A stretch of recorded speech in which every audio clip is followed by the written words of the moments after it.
Venezuela আধিপত্যবাদ আর সাম্রাজ্যবাদী থাবায় অনিশ্চিত ভবিষ্যতের পথে দেশটি। মার্কিন চোখ রাঙানি হুঁশিয়ারিতে খাবি খাচ্ছে কারাকাস।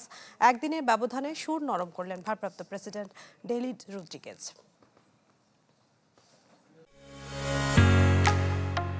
ঢালাইয়ের সেরা প্রিমিয়ার সিমেন্ট।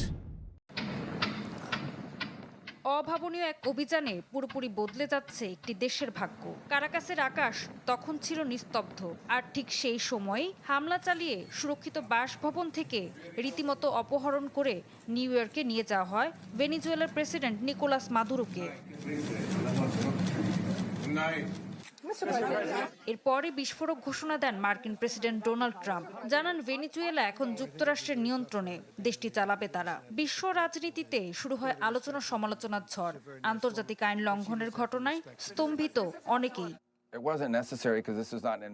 এরই মধ্যে মার্কিন পররাষ্ট্রমন্ত্রী মার্কো রুবিও জানান ভেনেজুয়েলায় কোনো যুদ্ধ চলছে না, তবে তেলের ওপর কঠোর অবরোধ বজায় রেখে দেশটির নতুন নেতৃত্বকে চাপের মুখে রাখা হবে। রুবিওর ভাষায় এটাই সেই নিয়ন্ত্রণ যার কথা বলছেন ট্রাম্প। এদিকে নাটকের আরেক অধ্যায় খুলে যায় কারাকাসে। ভারপ্রাপ্ত প্রেসিডেন্ট ডেলসি রদ্রিগেজ, যিনি একদিন আগেও যুক্তরাষ্ট্রকে সাম্রাজ্যবাদী আগ্রাসনকারী বলেছিলেন, তিনি সুর পাল্টে বলছেন ওয়াশিংটনের সাথে সহযোগিতার সাথে কাজ করতে চান।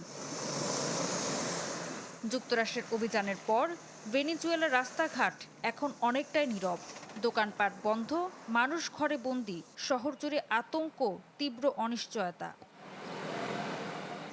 আর নিউ ইয়র্কে আদালতের কাঠগড়ায় দাঁড়ানোর অপেক্ষায় নিকোলাস মাদুরো। মাদক সন্ত্রাসের অভিযোগে তার বিচার শুরু হচ্ছে। তবে প্রশ্ন থেকেই যাচ্ছে, এটা কি কেবল একজন শাসকের পতন, নাকি লাতিন আমেরিকায় যুক্তরাষ্ট্রের নতুন অধ্যায়ের সূচনা? বিশ্ব এখন তাকিয়ে আছে ওয়াশিংটনের দিকে, তার পরবর্তী চালের অপেক্ষায়। ঋতু সাহা, চ্যানেল 24।